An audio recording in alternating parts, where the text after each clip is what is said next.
first of all, thanks, Rajiv, for initiating this session. And it's good to share a live virtual platform with you, given the time of COVID and all.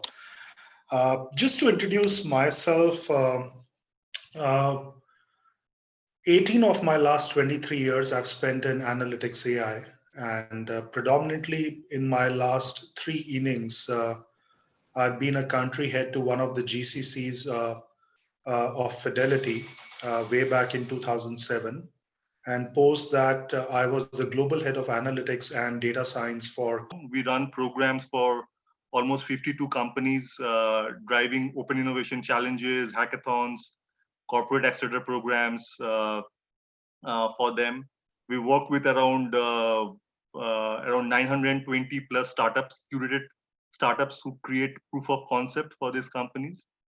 So that's been the journey, and we can spend time in the details as we go along.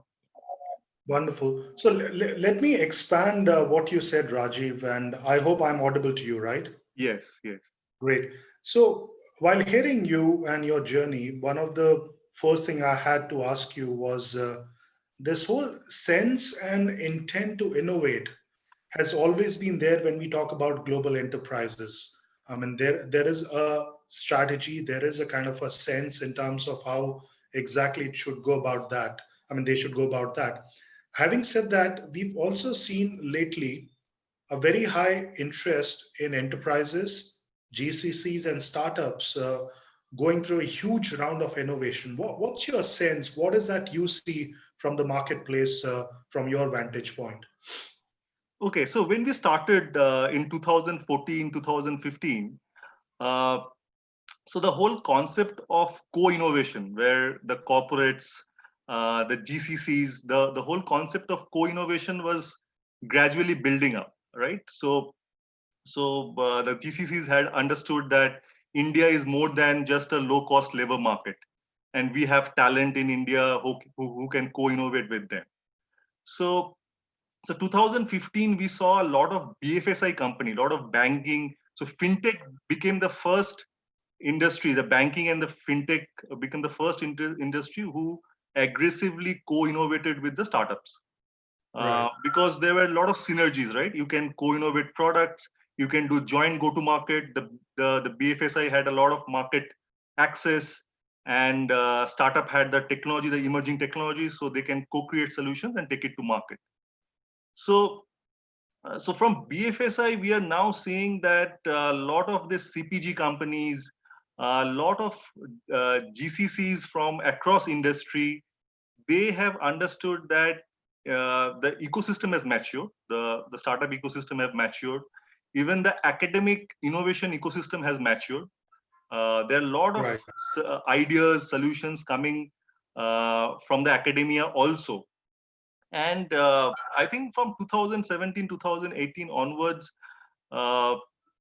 open innovation as a strategy has become a center point, as a business strategy for a lot of these companies, and definitely for a lot of GCCs who want to co-create solution and take to the global market, right? From India, co-create solutions. In India, you can iterate faster, you can iterate with the startup faster, co-create solutions and take it to a global market. So we see now in 2019-20 across sectors, from oil and gas to CPG to automobile, all across, there is a lot of interest in co-creating solutions with startups. Wonderful, wonderful.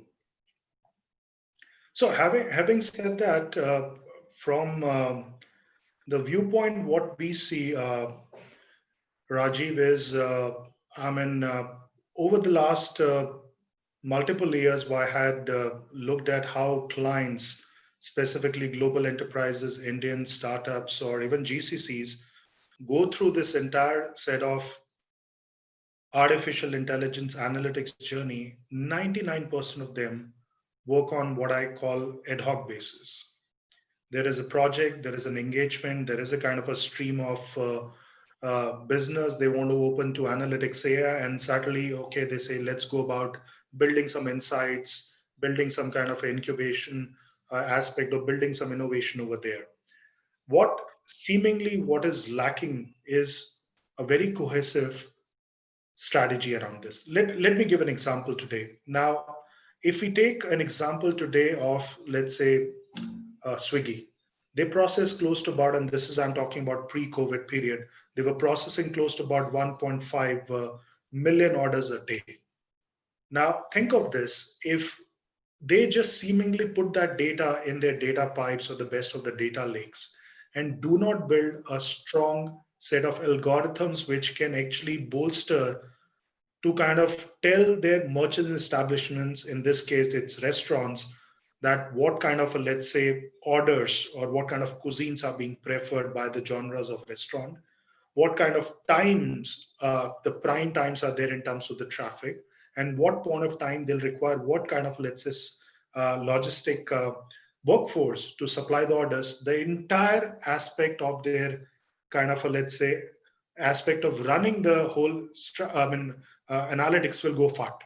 And this is where the strategy to embed high powered algorithms in supply chain, customer experience, in delivery management, in the areas of working with, let's say, the aspect of marketing needs to have a very cohesive strategy.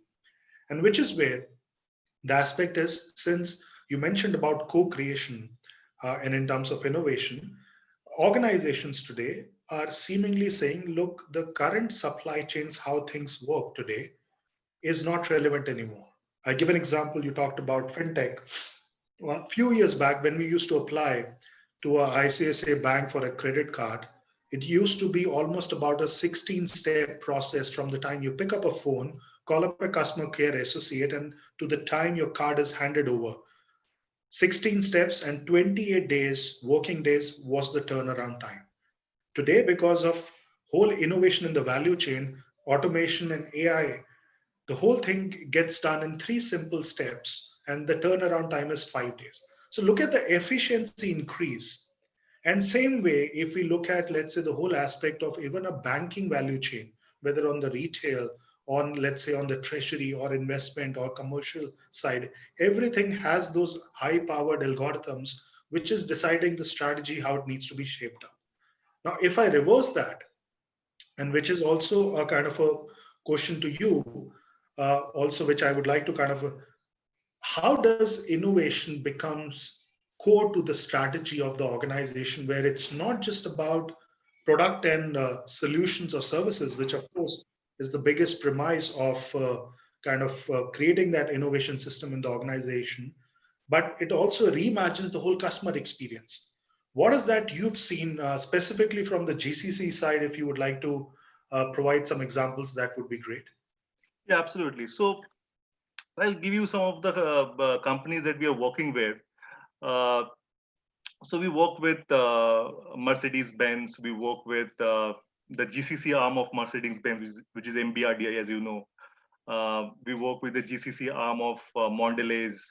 Uh, so what we see is that when we talk about, say, Mercedes-Benz, they have a 2022 or 2025 rollout plan.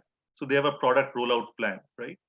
And so whatever business strategy they are making is part of their 2025 rollout plan. And you can see that technology is changing very fast. So with digital, with all the emerging technologies, it's changing very fast.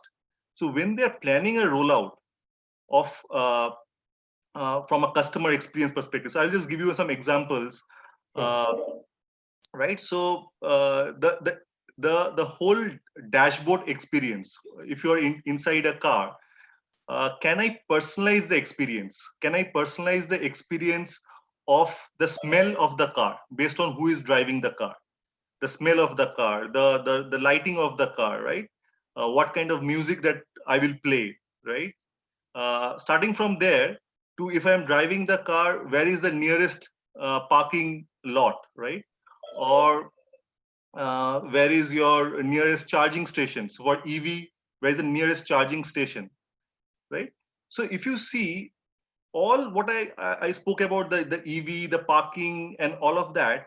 So for Mercedes-Benz to create a complete ecosystem is not possible. So you Right. need a EV startup who is, say, kind of aggregating all the EV hotspots, right? The battery, the charging hotspot, to work with them. You need a company who can aggregate multiple sources, right? You need personalized music, you need personalized parking. There's so many such personalized things that you require. So to give a great experience to the driver of the car, you need an ecosystem of solution, and that is where we see that as part of their plan, they're working closely with the startups, right? uh, so that is one example, right? Even in similar context, so they're also improving the I will say the factory automation part, where a lot of solutions are coming up in the press shop, right? A lot of solutions how to automate the whole quality control, right, of a press shop is coming up. But they're also looking at disruptive solutions. So if you see a Mercedes Benz, what is the IP of Mercedes Benz? It is the design of the car, right? They bring out a lot of design of the car. So what doing is, as we know that there are digital twin, that there's a digital twin of various uh, machines that can be created. They are trying to create digital twins of their designers.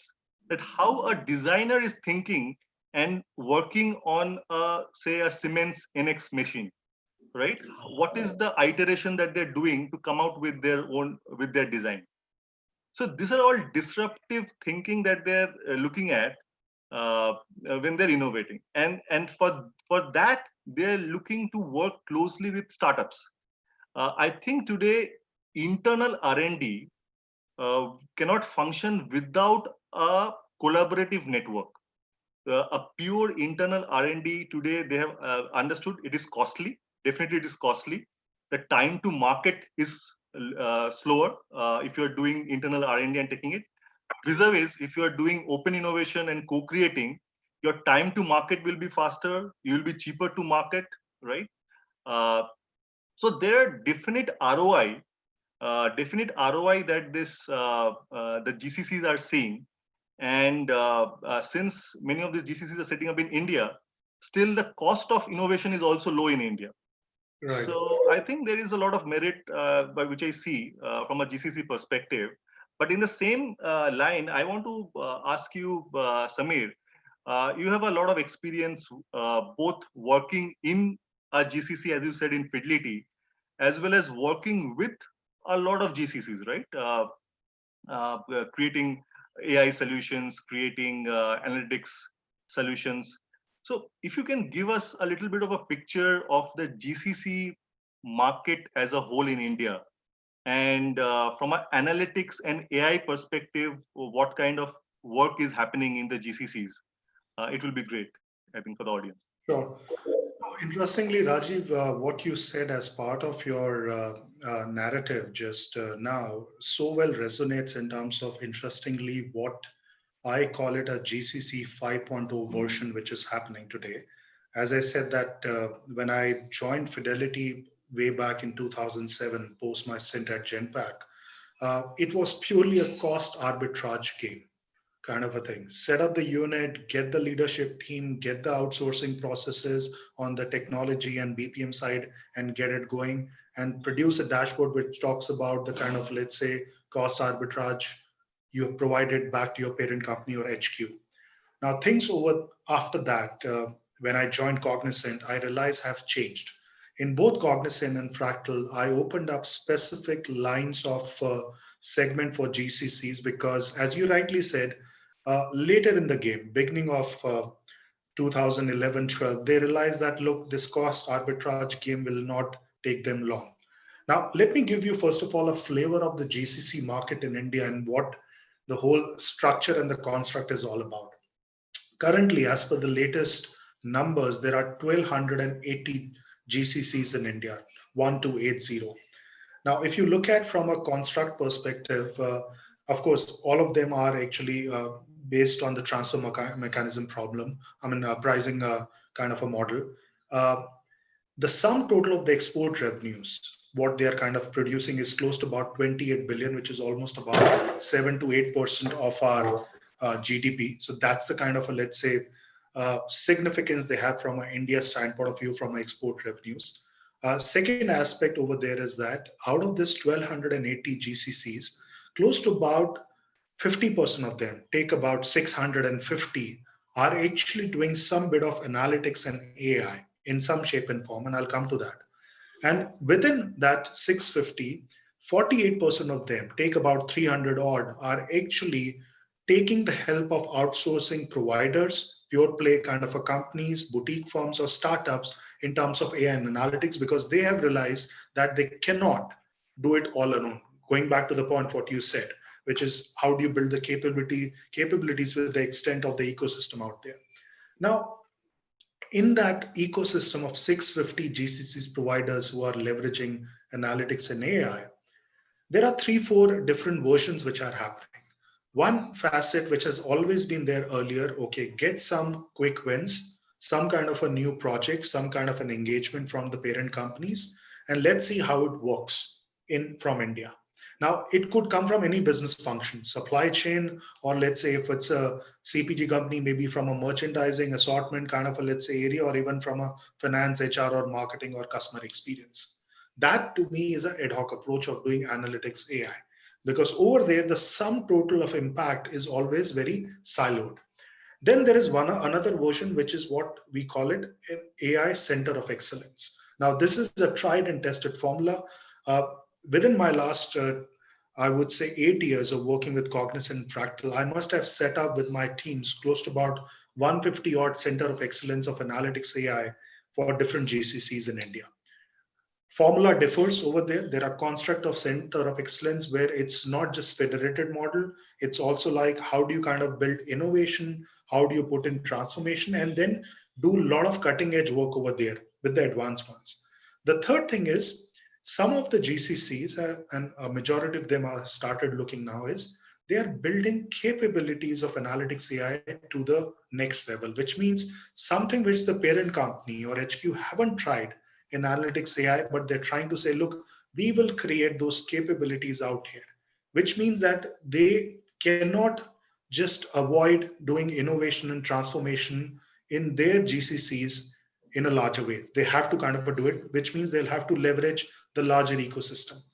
The fourth area, interestingly, is they are becoming also insights or intelligence hubs. Now, many of the GCCs who have actually taken this bandwagon of analytics to AI movement are saying, look, now we are solving a lot of AI use cases on advanced side. So can we start creating a lot of intelligence-based product services, solutions for our parent company? Or can we also produce insights where the company can actually start deciding working on a product or a functionality or a services much in advance? And the last version would be what I say a bit away, where we are saying everything happens as part of GCCs in India, even before the HQ thinks about that, which is like almost what I say mirroring or becoming the parent organization itself. Now, that is still a step away, but example, some of these, what you said, I just want to take some of the examples without, of course, some of these are confidential. In fact, how we are working with some of these clients. Now, this particular client in GCC side of the world is actually into manufacturing, a big manufacturing giant based out of US. That's the detail I can share at this stage. Now, they want to start with some of the use cases in AI. They have done a bit of journey mapping on analytics, been very successful. And they also want to say that, look, we want to create capabilities within AI to spur innovation on the conversational AI side, on the image classification side, on the video kind of computer vision, and also on the text side. Now, specifically on the computer vision and image classification, there's a brilliant case what we worked with them. Without getting into too much detail, let me give you. Now, they have a plant kind of a thing, which they have multiple plants in US. Now, the plants, of course, have CCTVs, kind of a thing, which are purely there to kind of look at any security infringement or mugging or trespassing cases. But here, The HR managers are viewing those patterns of video images to look at what point of time the fatigue of the workforce goes high. Now, there are, of course, through the expressions, through the kind of, let's say, facial modulations, you can really look at any human being, a worker in this case, what kind of fatigue he or she is going through on the work, shop floor. And the time when they realize the fatigue goes higher because they're evaluating, sitting, at the CCTV feeds and evaluating, when the fatigue goes high, they stop the production, go on the floor, and give pat on the back awards. Now, look at in this case, in 99% of the organization, companies are giving pat on the back awards when there is a town hall or when the CEO is in town. Here, it's actually the decision making is enabled purely on the basis of when the fatigue goes high. Then they realize that, okay, this is the time to give us spot awards. And the decision making using a lot of innovation in AI becomes very magnified in this case.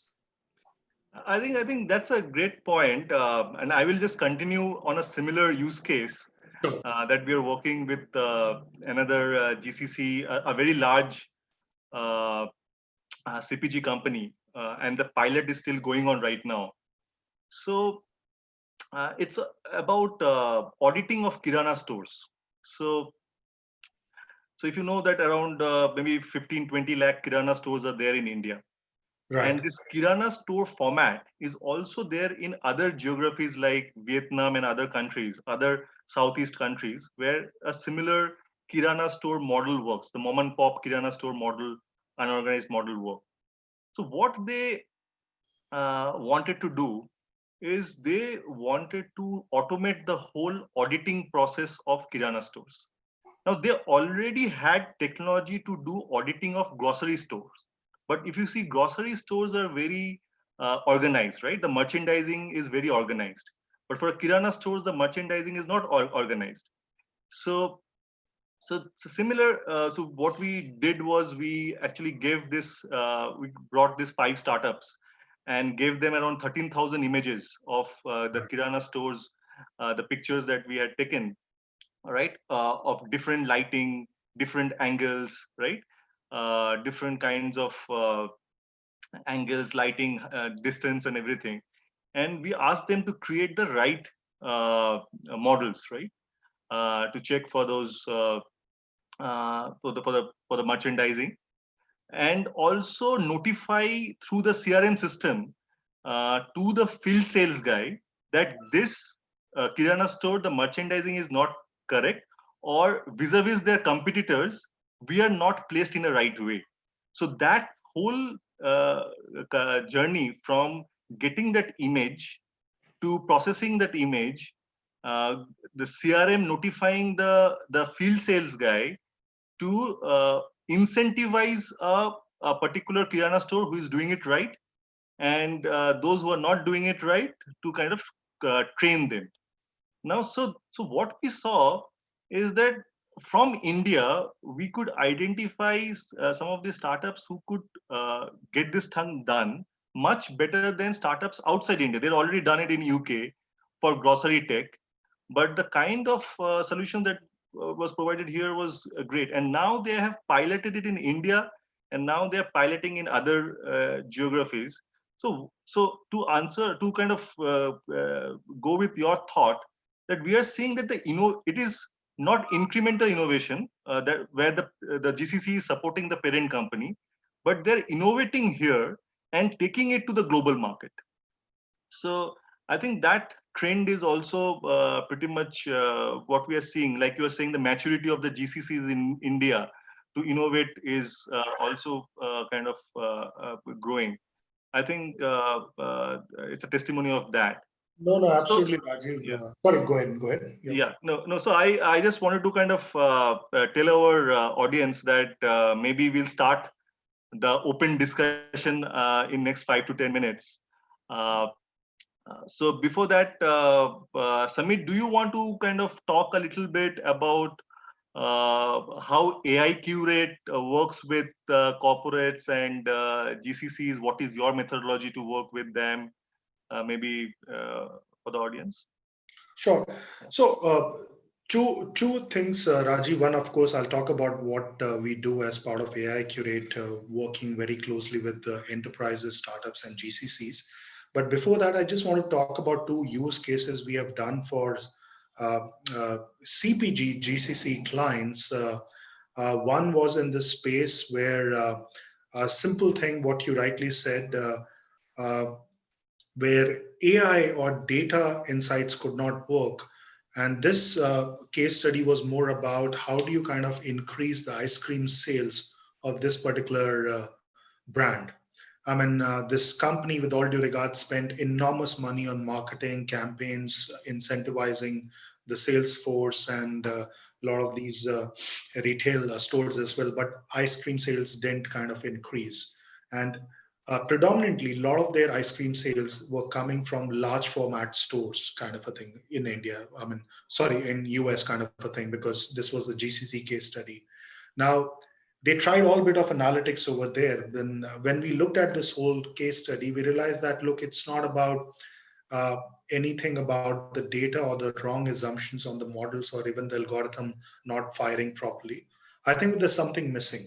While the placement, incentivization, loyalty, everything was fine, there were certain nuances around where the consumers were not able to draw to that particular store in that particular location to pick the ice cream, because the ice creams were scattered all over the place, and there were multiple brands of ice cream clamoring for the sales. So what we did, in fact, we kind of looked at the data in terms of the placement of the ice cream store wise and said, okay, can you put this entire set of your stock inventory of ice cream in the stores in a particular location? Having said that, when they did that in 5 stores we started, we said, okay, can you play the jingle over there now? In US, as you know, just like in India, we are used to in our formative years or young years when the ice cream wala used to come and used to kind of ring bells. Similarly, in US, we told them to play that jingle in that particular side of the store where the ice creams are kept. And just that sheer jingle playing in a very subtle format drew the kind of, let's say, consumers, and ice cream sales went up by 30% in 1 quarter. Simple, because where sometimes innovation in a very subtle format.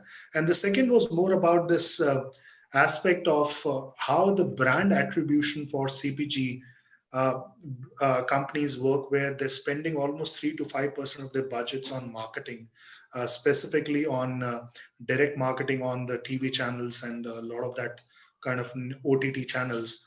Now, the first question which is being asked by the CEOs and CFOs, look, you spend so much money, and this is a question more for the CMOs, that look, you spend so much of money, where is the ROI? So what is happening today, if it's a live match, let's say an IPL today, or in US it's a Super Bowl match, every part of the stadium, players, and every part of that entire kind of a, let's say, area is labeled and annotated. So let's say if you are watching this particular Super Bowl match and you are looking at the players, the and within that particular focus, if the player is, I mean, wearing a jersey having that brand of that particular CPG company or whatever company, then brand shows in terms of frequency, and a sum total of the brand displacement in one particular, let's say, match multiplied by the entire incidence, which is a simple marketing mix attribution, gives you an ROI in terms of how much you spend versus what you are. So just, I think these are two live case studies. But talking about AI Curate, one, we build, as I said, more about the whole aspect of the art of problem solving for the enterprises, GCC, and startups on the AI side. Now, what I mean in terms of art of problem solving, one is, how do we go about creating a strategy of making any GCCs to build up either their AI center of excellence or look at what they're doing currently on analytics, shaping them to the AI side, or telling them how the insights or transformational capabilities within their organization needs to be created, which means there is a method to madness. I'll give an example. Like, if someone is setting up an AI center of excellence, first of all, you'll have to take out the zero base, what you've done with analytics, because this is completely different. Second, the whole aspect of looking at your current business and strategic implications and the imperatives what you have as part of GCCs. which is the sum total of your entire kind of, let's say, initiatives you're working. Second is, how do you want to work upon building the capabilities of AI on the computer vision or on the image classification or conversational AI side? And there are much more 200 different kind of capabilities what you can create in AI. The third is about your talent mapping, because it's not a kind of a sum factor of just getting the talent. The talent is hardly there. So you have to build that kind of, let's say, understanding of your talent mapping. The fourth is to the point where Rajiv, very, very kind of pertinent what you said, ecosystem building. One player cannot do it all. One GCC cannot do it all. And the AI analytics leaders in GCCs have realized that they cannot do it all. So that's where to power that innovation transformation within GCC, how do you build that ecosystem of bringing those like-minded players, startups, and niche kind of boutique firms? And the last is governance model. And within the governance model, I add that particular metrics, which now the parent companies are looking very, very firmly. What is your ROI? How does this entire business impact works? So we provide that entire kind of a metrics right from a stage where how do you start building that center of excellence to how the ROI measurements of insight needs to be done, more from a consultative, more from an advisory side. And of course, then we bring also like-minded kind of a players in the ecosystem, because we don't have those kind of capabilities to staff aug or kind of provide kind of a, let's say, AI professional. That's where we build the ecosystem. So that's more about the GCC's work, what we do with AI Curate. I think that's great. I think it's a good segue to open up the discussion. So what we can do is, uh, if I'll like to have the audience. I think I can see there are people from across industry, from Tata Telco, from Vodafone. So we'll love if someone of you can add to this conversation, add what you are doing in your role in open innovation in AI. And if you have any queries for us, happy to take those queries. So you can just put on your mic and maybe ask your questions or your comments. There is one question in the chat window, Rajiv, which has come in. Yeah. Let me just open that. And yeah, so the question is from Navat, which is about any use cases around telco, which he wants me to share. So I can take some of these uh, rather use cases within GCCs. What I mean, within one particular GCC which we are supporting, which is on the telco side. Interestingly, we started that work just few months back only. Now this company, of course, is a telco company, a large telco company, and they built their GCC out here in India. And one of the thing where the premise of GCC is not run of the mill GCC, which to the point they call it a ultra GCC. So they just want to ensure that whatever transformation and capability uh, building needs to happen for this telco company largely has to happen from this GCC, which means that at any stage they will not cross more than 150, 200 people or professionals, but those professionals will be cutting edge professionals on the exponential technologies side. So what we are trying to do with them is, given there is a very high thrust from the parent company of this GCC uh, to build a lot of innovation and transformative capabilities.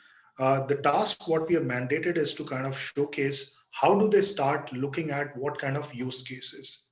Now, if you look at from a telco area specifically, Rajiv, and you can add in as well, right from a talent acquisition, or sorry, my bad, customer acquisition, to the churn aspect, to the subscriber management, to the tower kind of a, let's say, management in terms of predictive asset maintenance, to the aspect what we are talking about purely in terms of saying how does this whole IT side of the AI needs to work in from a DevOps to kind of AI blend perspective, to even looking at how exactly we are looking at new subscriber base to be targeted.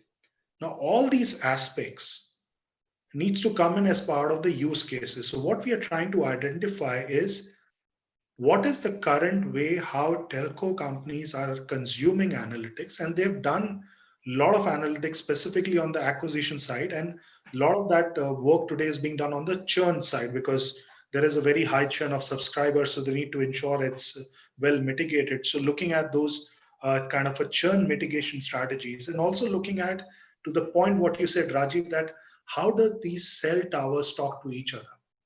Now that's a use case where there is a lot of that data which is being streamed from the cell towers. Some of the countries, as we are aware, are saying, okay, can you throw this data to the likes of FMCG companies or QSR restaurants to make kind of some attempts on the customer loyalties, or let's say even kind of looking at this kind of a data can be also worked in tandem with the Google Maps kind of thing. So it's an example where, let's say in Singapore, if and cell companies are sharing that data with the CPG companies, where specifically this telco company have this arrangement with the car manufacturer and the FMCG companies that they come fitted, of course, with the Google Maps, but the cell company is sharing that data in terms of the Google Maps. So if you start from somewhere in Singapore and want to do a kind of a journey, and within that, let's say that journey, you will be told that okay, how many McDonald's, let's say, how many Pizza Huts or KFCs are on the lane in that particular path. And within that, they have tie-ups with those QSR restaurants to give you loyalty discounts. So let's say understanding your previous patterns of driving, which means every Saturday, if you are having breakfast at McDonald's with your family in the beginning of the day, the next Saturday, when you start the car, the first thing when you put in the Google Maps to go to that McDonald's, you will be told that today, Mr. X, you have 20% kind of a, let's say, discount on McDonald's because we know you are a frequent person over there. So that's the kind of, let's say, involvement we are talking about, where all these side of the insights are coming now for telco companies also to say that can we also increase our revenue base through kind of a, let's say, looking at this data. Some of these use cases are something which are new age use cases which are happening in telco side.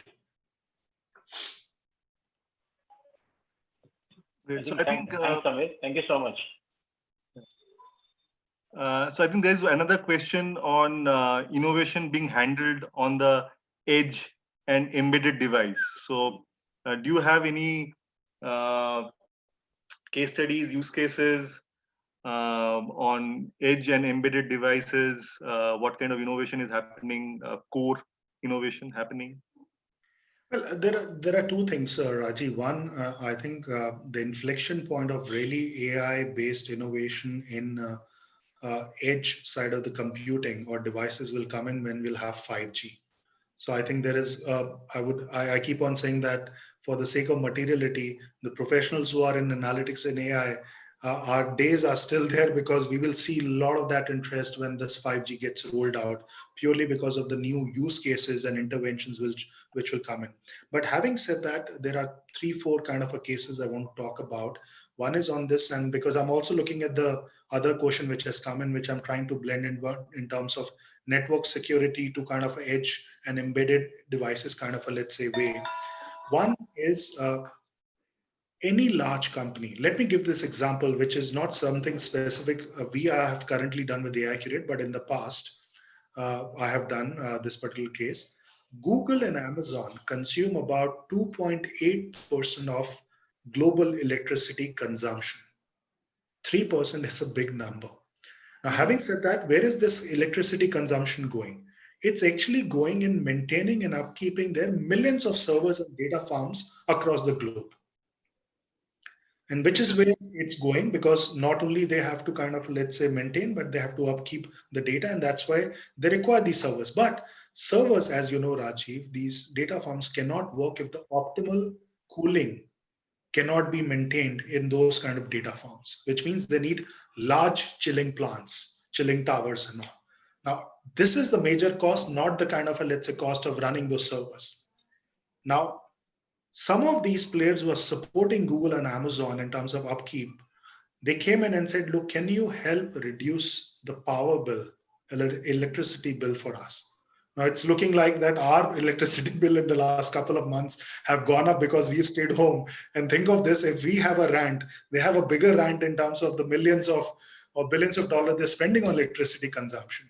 And of course, we all know that today, all these chilling towers, data farms comes fitted with the devices. They have the IoT sensors.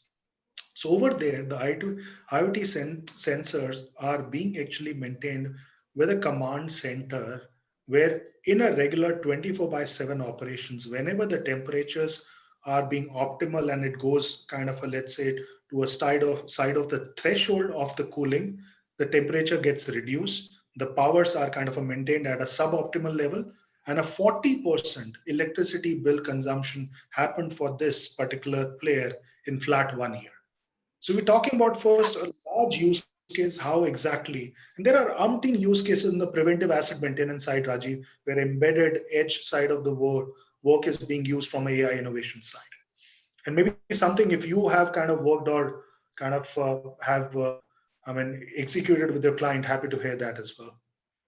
Absolutely. So I will just talk about the 5G aspect. So on the 5G side, we are working with the Department of Telecommunication, where they have aggregated a lot of companies. They're taking use cases from a lot of companies on the 5G use cases, right? Across healthcare, across education, across public utility, right? So we have been able to get around 1,400 different 5G use cases across 6 verticals that we have been able to aggregate, and now we are going through that 1,400 process. use cases. 1,400 use That's cases. phenomenal, right?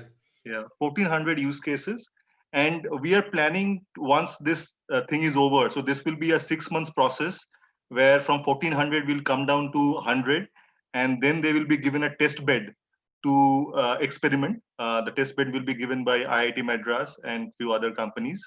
Some companies will also give that. So we plan. So once that is done, so now right now it is confidential, but maybe in the beginning of next year, we'll create a white paper on what are those use cases across this industry in 5G that we saw coming in, and and we can definitely discuss a lot of this edge computing kind of stuff that is happening and across industry, right? Automobile, in the telecom tower, as you said, we had done a use case in the telecom tower of optimizing of telecom tower. There's a startup called Pervasive, Mhm. who have worked. I don't know if you're aware of Pervasive. So they have worked on machine learning algorithms to optimize the maintenance of telecom towers and on all of that. So yes, I think a lot of use cases are there in the telecom side. Right now, we'd love to take more questions. If anybody has any questions, any comments, you can put on your mic, add your comments, or ask questions.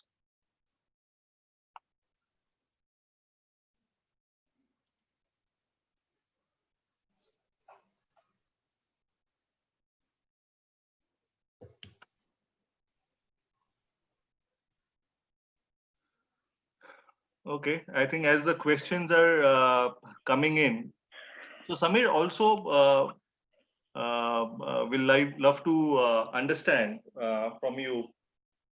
So if now let's come to the shoe of a startup. If a startup or a solution provider is wanting to work with the GCCs, right? They want to work creating AI accelerators or on AI solutions, co-create solutions with GCCs. Uh, what is your suggestion? What is the approach that they should take based on your experience?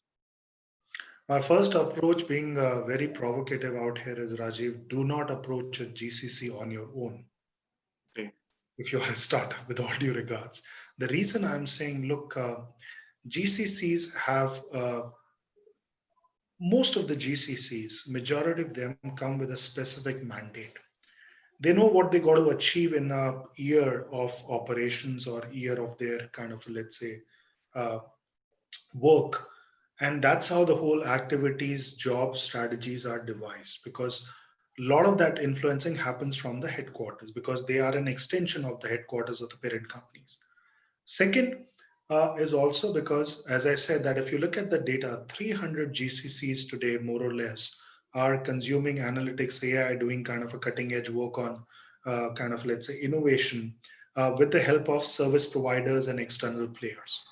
Now, the fact over there is that it's not that approaching kind of standalone will not get you business if you are a startup, but the merit increases if you tie up, let's say, something like I just keep on saying with straight away that maybe incubate hub, because then as a partner, you are taking the capability of that startup in a full demonstrated view rather than a standalone picture.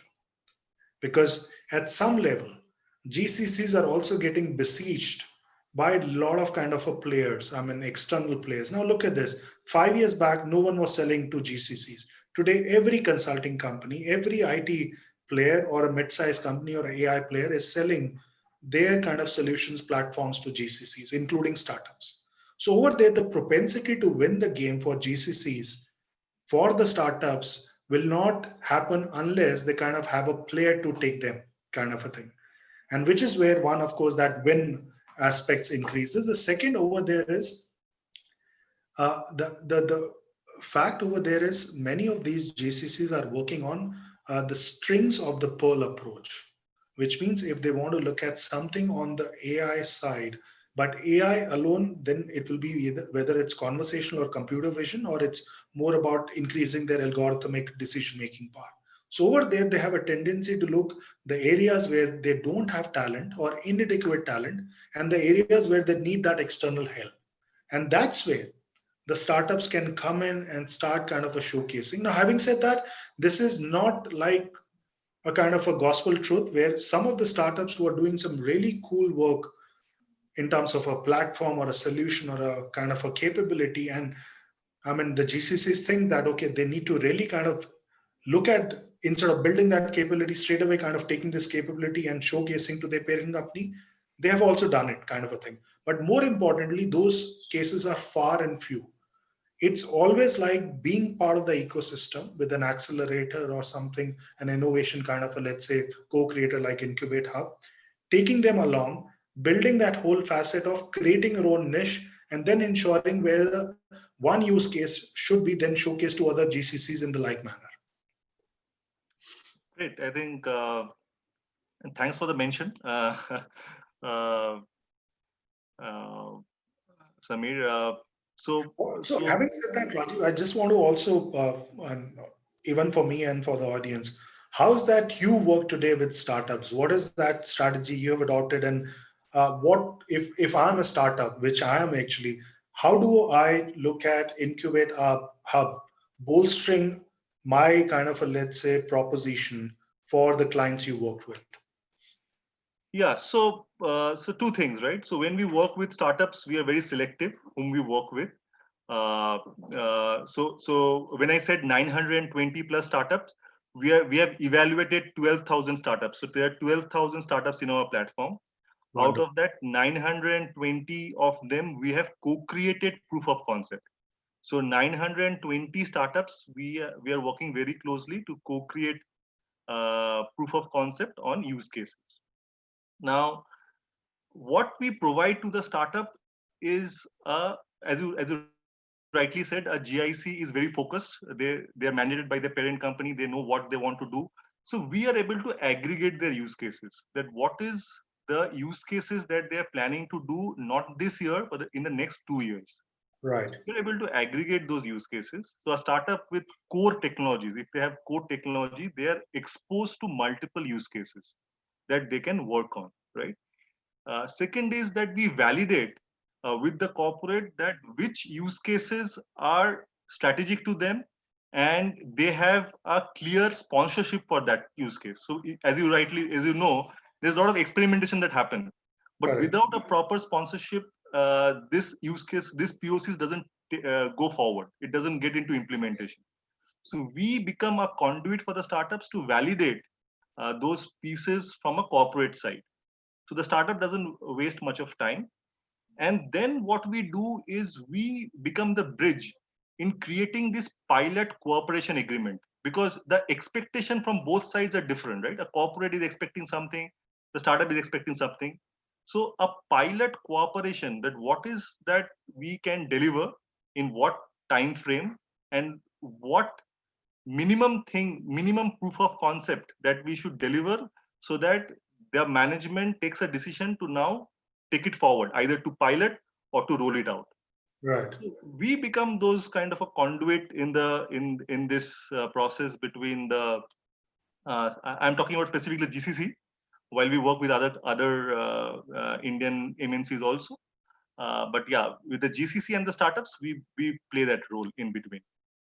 No, absolutely. I think it makes sense, Rajiv, what you said, because GCC needs a segue to really uh, have someone make them understand that, look, this is an array of the landscape, and what we are providing you, let's say if it's Incubate Hub, are the best of the best in that particular, let's say, area segment, or at that particular kind of a, let's say, zone. So I think that's where that ability to accelerate a kind of, let's say, building the solution goes up with the help of you guys coming in. Yeah, Samir and Rajiv, it was really a very, very informative discussion. You mentioned about the exponential technologies, which I'm very a great fan of. And what do you have any insights around? Because right now market is getting transitioning. So what are those transition points to develop that exponential mindset in Indian people, specifically the people who are the generation who are actually developing those applications or who are working in those GCCs? Because I find that we are actually getting people from the market. Some of them are really product focused, and some of them are still that of mindset that, okay, somebody will give me work and I'll deliver that work.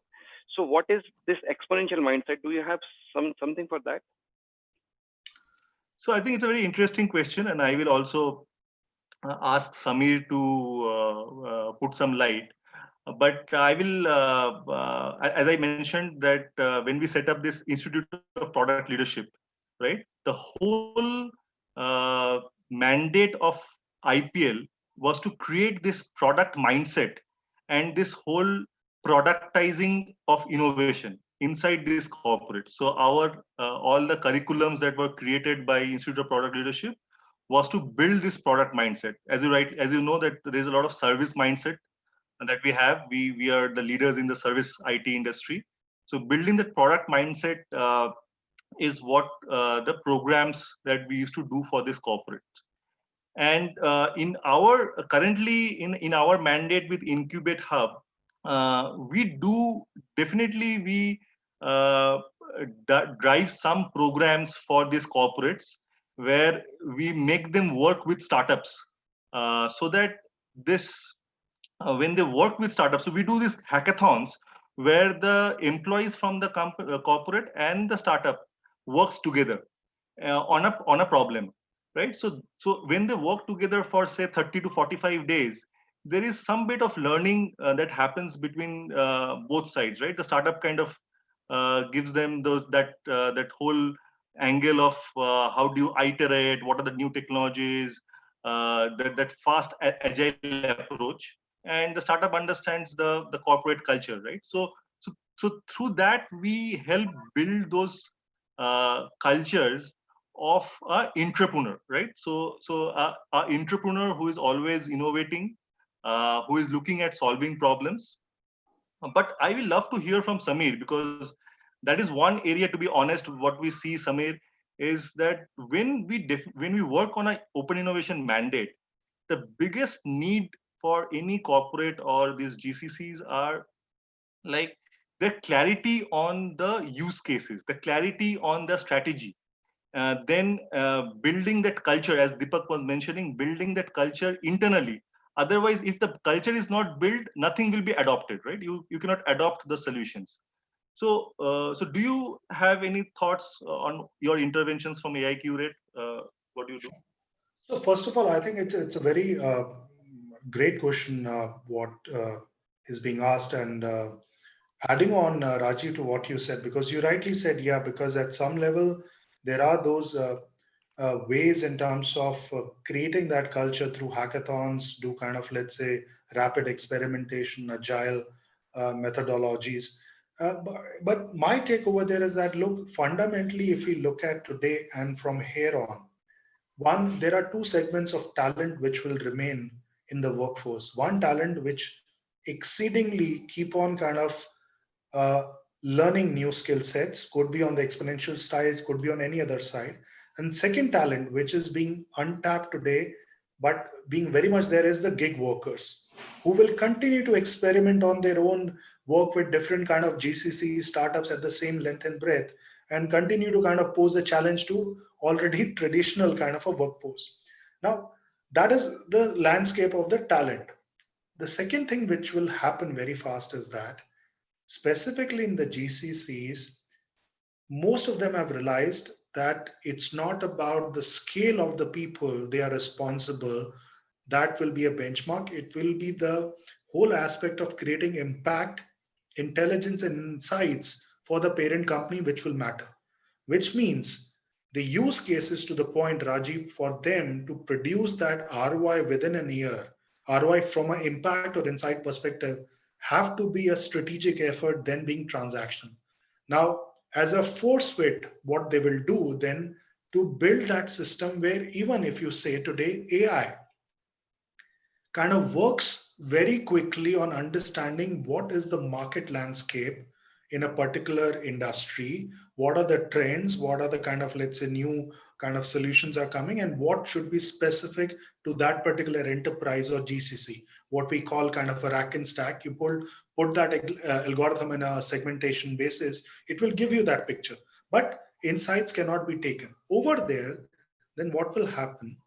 It's a case where most of the enterprises today are working on innovation kind of a strategy, which means that at the very time when they're building their business plans, innovation strategies for each and every of their business department or business functions will call out that, okay, within HR, these are the three areas of innovation we need to kind of work out within supply chain, within marketing, within kind of a sales. Once that starts coming in, then the propensity will also change. Today, I think there is a great deal of what I say, we get besotted by products. Products are far and few. It will be solutions, it will be platforms, and within platforms it will be bunch of those quick APIs and microservices what the startup ecosystem can provide and can leverage and gain by per pay per use or subscriber per kind of a, let's say, basis. These are the models eventually will work, rather than just creating a kind of a product which takes eternity. And then this aspect of what I call it, uh, start small, fail fast, scale quickly, will come in the GCC, which exists today in the product mindset. Now, many of some of these GCCs, like if you see Intuit, Qualcomm, SAP, have started working on that concept where there is a rapid experimentation to say within 3 months, let's create something new for the HQ. I think, and in the next, let's say, 2 years, we'll have many more these successful stories, Rajiv, to that point where we're talking about how innovation supported by AI, followed by these embedding strategies within those core areas, will start mushrooming, and many more those cases will be visible. I think great, Samir. I think thanks for your insight. So we are 5 minutes past 4.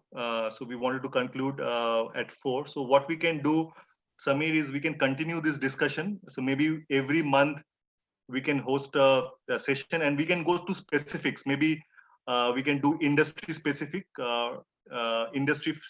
sessions, sessions specific to a particular sector. Discuss about specific use cases in particular sector. What is the strategy, AI strategy in particular sectors and domains. So maybe once in a month, Samir, we'll love to get on these calls and have these discussions. What's your opinion? Absolutely, Rajiv, because there has to be a platform where I think AI-led innovation cases are discussed by sectors and industry, because I think we talk too much, but we never discuss, I think, use cases. Maybe this is a platform which becomes a benchmark and a new template in the time to come. Sure. I think that's great. I think we'll maybe love to have some of some feedback from the audience also. If you want to share with us what is the right way to take this discussion forward. If you guys want to participate, talking about a particular sector, we'll love to get you onto the call and discuss use cases around that particular sector. So from my side, thanks a lot. Thanks a lot, Samir. Thanks a lot for all the participants. We had around 30 participants who participated in the session. Thanks a lot for participating, and thanks, Samir, for your insights. Samir, anything from your side? No, good. Thank you for initiating this session. I think we have a chain of sessions what we can initiate, but more importantly, would love to have feedback from the participants. I think the good part is that hitting on this nail of having more use cases by industry is really a good idea, where I think the participants and our audience next time would love to more about specific to this segment, and we can bring those AI-led innovation use cases out here. So thank you. I think already we are seeing a lot of interest around BFSI, GCC, healthcare. So Samir, pick your choice, and we'll soon announce the next session. Sure, Rajiv. I've done 3,000 projects so across all industries. So without naming the clients, I can talk about that. And you have 9,000 startups, so both of us have a together story to tell, actually. Yeah, we have 920 use cases that we do in a year. Perfect. So we can combine forces and bring that to the audience. Thanks a lot. Thanks.